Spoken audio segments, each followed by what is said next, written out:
বলেছিলাম আজ সেই সময় এসে গেছে।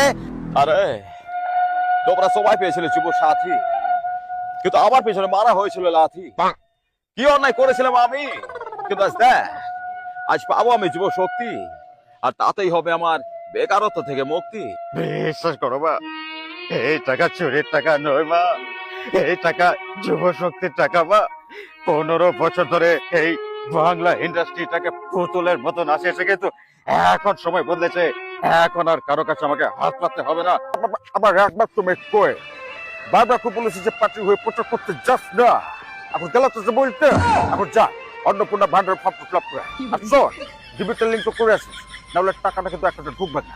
আপনারা নিশ্চিন্ত থাকুন, সিপিএম এর সূর্য মধ্য গগনে লক্ষণ সেটকে হারিয়েছিলাম 1,73,000 ভোটে।